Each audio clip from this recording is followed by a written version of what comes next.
idea it would turn into a nightmare. My girlfriend convinced me to hike a trail one that was officially closed.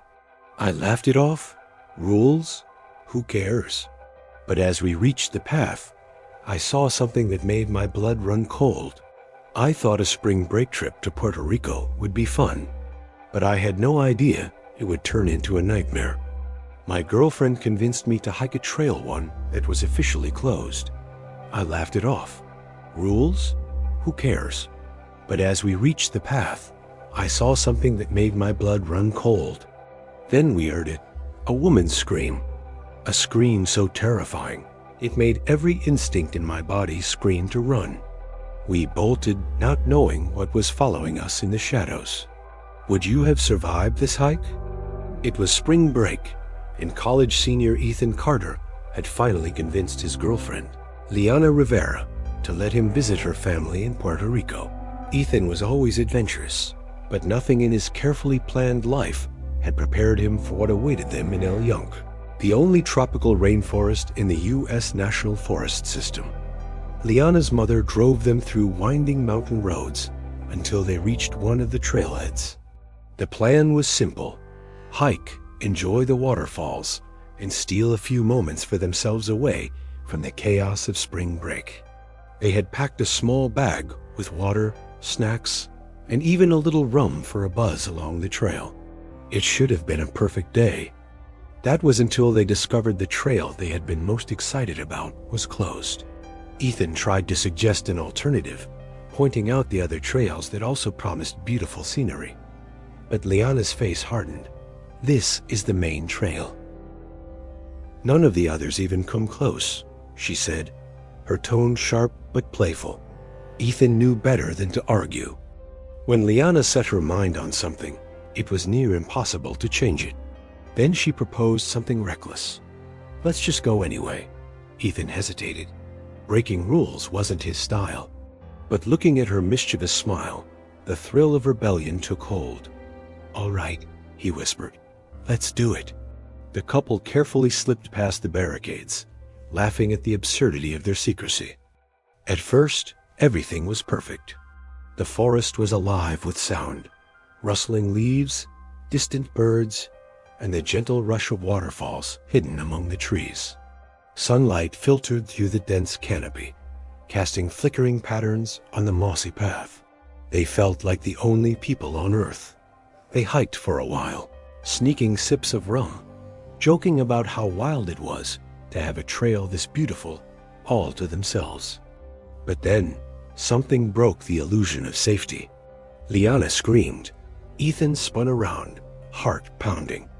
A few feet ahead lay a lifeless mongoose, its head cleanly severed. The precision of the cut sent a chill down Ethan's spine, and the sight of his girlfriend trembling beside him made it worse. The body had not begun to decay, meaning it had been left there very recently. Trying to calm her, Ethan put an arm around Liana, guiding her past the grisly sight. But the forest no longer felt like a sanctuary. The adrenaline began to wear off, leaving them both uneasy. Every snap of a branch and rustle of leaves felt like a warning. Despite her fear, Liana insisted they continue to the other side of the trail, determined not to turn back. Ethan followed silently, both of them aware that the forest had shifted from inviting to ominous. As they hiked, Ethan's mind raced.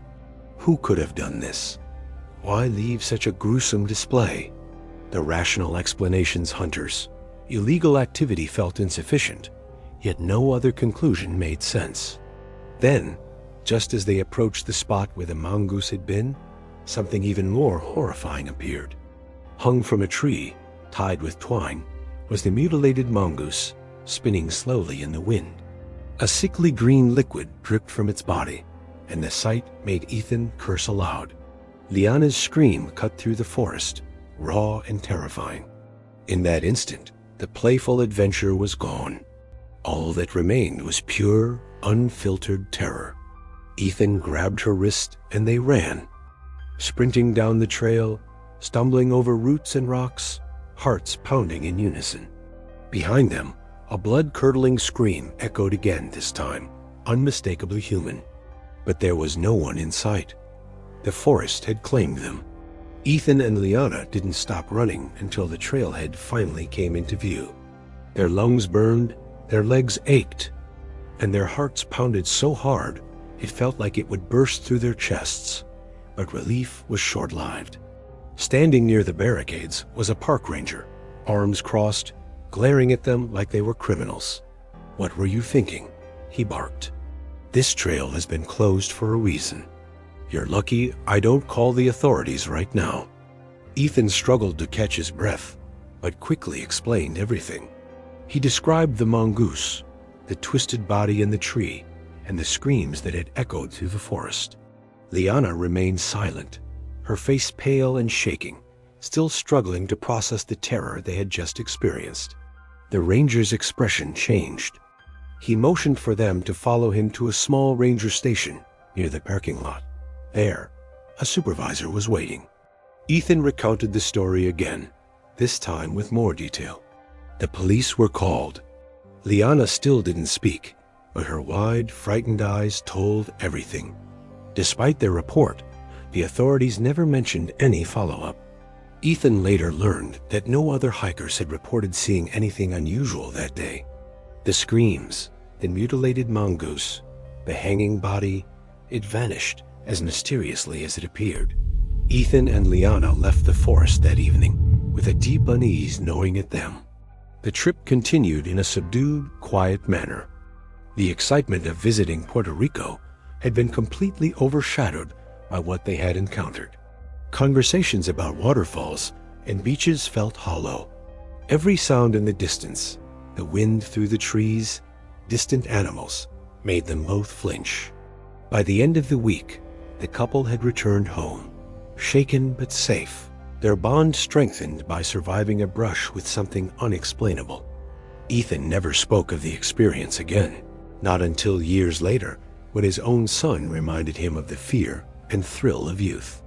Even now, thinking about that day in El Yunque made him shiver. The forest, beautiful and alive, had hidden a darkness that seemed almost impossible, yet undeniably real. He often wondered, who or what had left the mongoose in that state? Why the screams? The forest had seemed empty, but someone or something was clearly watching.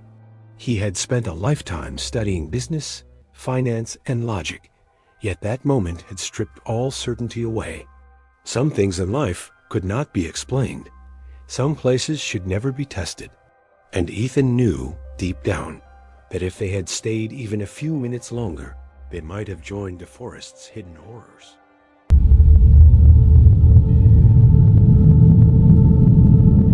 It was spring break, 2023, and Ethan had planned a quiet getaway with his friends Jackson, Ariel, and Isabel. They had found a secluded stretch of beach in Alabama, no crowds, no distractions, just sand, stars, and the gentle sound of waves. It was the kind of place that felt like their own private paradise. They arrived later than planned, but the moment they stepped onto the sand, the serenity was intoxicating. Ethan had brought his Doberman Bean, who immediately bounded across the beach, rolling in the sand and barking joyfully. Ariel and Isabel laughed, teasing each other as the sun dipped toward the horizon. Everything seemed perfect, but soon something felt off. Isabel, who knew the area, pointed out a beat-up SUV driving slowly along the narrow access road parallel to the dunes. It passed twice, then disappeared, leaving a lingering unease. The friends shrugged it off and returned to setting up their tents, opening a few beers and settling in for a calm night under the stars. Minutes later, the SUV returned. This time, it stopped, and a tall man got out. His face was mostly obscured by shadows, but his presence immediately set the girls on edge. Jackson and Ethan stood to intercept him before he could reach the campsite. Bean's growl cut through the quiet night, a low warning rumble that made the hairs on Ethan's neck stand on end. The man walked toward them with a slight limp, stumbling occasionally as if unsteady on his feet. Jackson tried to make light conversation, asking, "How's it going, man?" But the man didn't answer. Instead, he pulled out a knife, and Bean lunged instinctively. In the chaos, the dog bit the man's arm, causing him to cry out in pain and stumble backward. Ethan shouted at Bean to release him, and the dog obeyed, but never took his eyes off the intruder. The man scrambled back toward his SUV, but not before letting out a scream that seemed to linger in the night air, a sound that was both angry and unhinged. Ethan and his friends were shaken, their idyllic beach getaway now overshadowed by fear. For a moment, they thought the worst was over. But when they checked, Ethan's car tires had been slashed. The intruder had vanished as quickly as he appeared, leaving the friends stranded with the creeping realization. They weren't alone, and someone had been watching them from the shadows. As the sun finally set and darkness swallowed the dunes, Ethan felt the tension coil tighter in his chest. Every rustle of sand, every distant wave, seemed like a threat. He knew the night was far from over, and what had started as a carefree spring break was turning into a fight for survival. After discovering the slashed tires, Ethan's heart pounded in his chest. He and his friends gathered their things, knowing they couldn't stay on the beach any longer. Bean stayed alert, growling at every shadow and sound. Ethan led the group carefully toward the parking lot, scanning the dunes for any sign of the man. Their phones were spotty in the remote location, but Ariel managed to call the police, explaining the encounter in detail.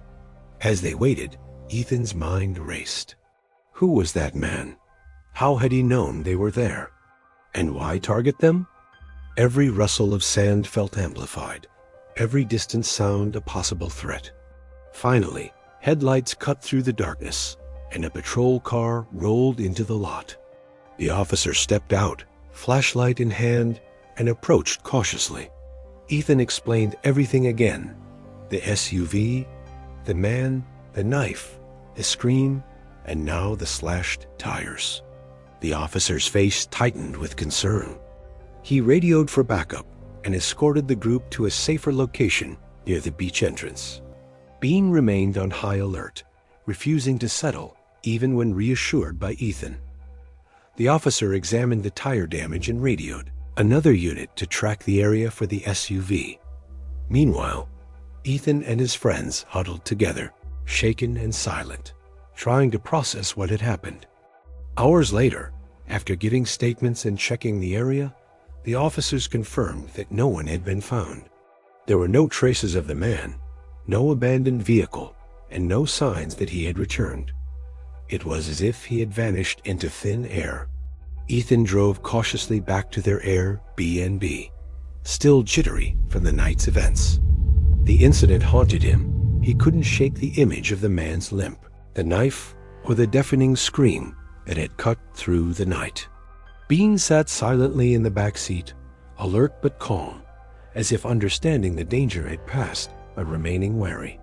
Over the following days, Ethan and his friends avoided that stretch of beach entirely. The memory lingered like a shadow, a stark reminder that even the most peaceful places could hide danger. The encounter left a lasting impression on them all, particularly Ethan, who realized that sometimes the isolation and beauty of nature could mask a lurking threat waiting for the perfect moment. He later learned from locals that the area had a reputation for strange incidents. People reported vehicles appearing out of nowhere, fleeting figures watching from the dunes, and sudden, unexplained attacks on pets or wildlife. Ethan never forgot the fear he felt that night, and Bean never let him forget the importance of vigilance. Spring break was supposed to be fun, carefree, and relaxing. For Ethan and his friends, it became a lesson in caution, awareness, and the unsettling truth that some people and dangers exist just beyond the edge of sight, waiting for the right moment to strike.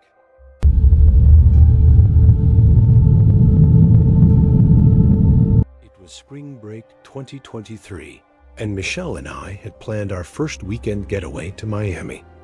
Both of us were 22, eager for sun, sand, and the thrill of exploring a new city. We booked a small rental in Wynwood, a 20-minute Uber from the bustling beach, and landed late Thursday evening. After dropping our bags, we decided to check out some nearby bars, just a casual start to the weekend. The next day, we Ubered to Miami Beach, towels in hand, ready for a day of sunbathing and people watching. Multiple groups of guys approached us, but we politely declined them.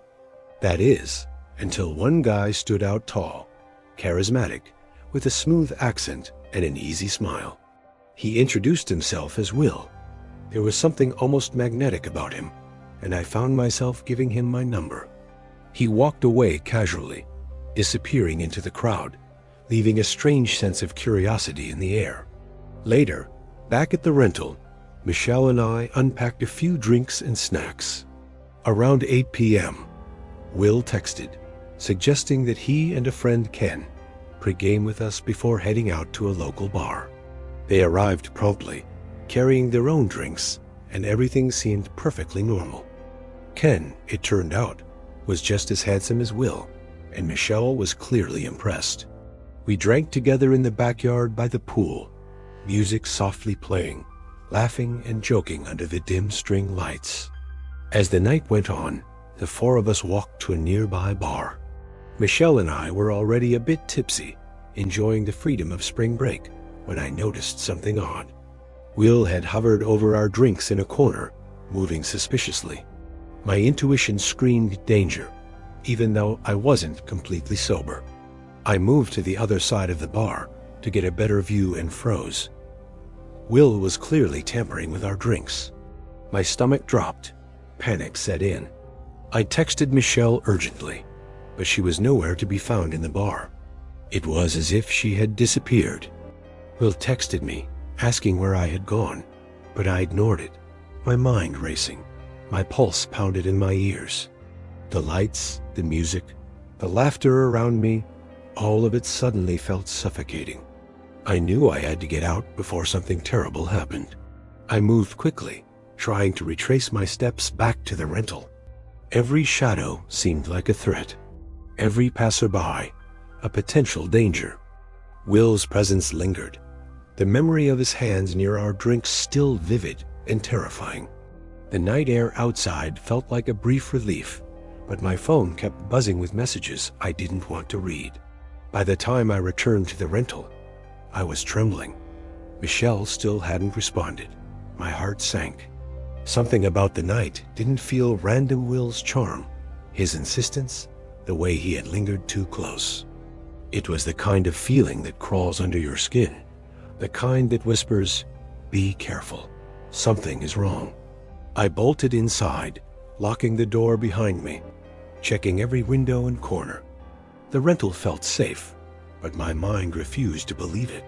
Somewhere out there, Will was still waiting, planning, watching, and the uncertainty, that horrifying not knowing, was worse than any immediate danger. Spring break was supposed to be fun, a carefree escape, but for me, it had already turned into a nightmare that was far from over. I waited anxiously in the rental, glancing at my phone every few seconds. Michelle still hadn't responded, and a creeping dread had settled in my chest. My mind replayed Will's actions over and over, hovering over our drinks, the odd comments, the way he had lingered too close. It didn't feel like a coincidence. It felt calculated. Finally, my phone buzzed. It was Michelle. Her texts were frantic. She explained that after I left, she had felt uneasy with Ken and Will and decided to leave the bar early. Somehow, she had gotten separated from Ken, who stayed behind and had been wandering the streets trying to find an Uber. I exhaled, relief washing over me, but it was short-lived.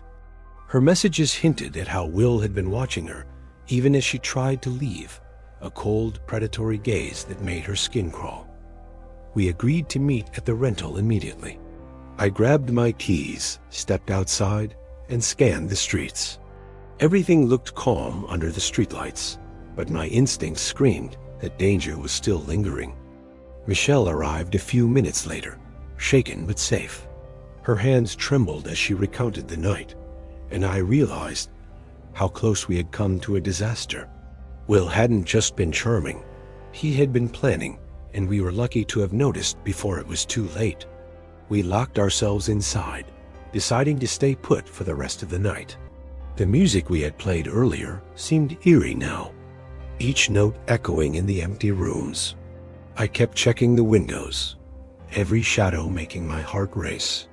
Outside, the city of Miami was alive, vibrant, unaware of how close a nightmare had passed two young women in a small rental in Wynwood. By the next morning, we contacted the local police to report the incident. They took our statements and promised to monitor the area, but something about it didn't feel resolved. Will's presence had left a mark, an invisible trace of danger that made the once fun weekend feel tainted. Even after filing the report, I couldn't shake the image of him hovering over our drinks, the sinister intentions behind his smile. We spent the rest of the weekend sticking together, avoiding crowds and keeping our drinks close. The beaches, bars, and sunny streets that should have been carefree now felt tense, watched, and threatening. What was supposed to be a joyful spring break turned into a test of vigilance, trust, and survival instincts. Looking back, the scariest part wasn't in the idea that something could have happened. It was the realization of how easily it could have.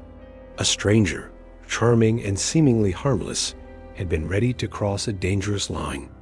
It was a stark reminder that caution and intuition are often the only shields against the unseen threats that hide behind smiles and good intentions. That Miami weekend is forever etched in my memory, not as a story of fun and adventure, but as a haunting lesson about trust, danger, and how quickly a carefree night can turn into a fight for safety. And even now, months later, I can't help but glance at a crowded beach or a lively bar and think of Will still out there, still lurking, and maybe waiting for the next unsuspecting target.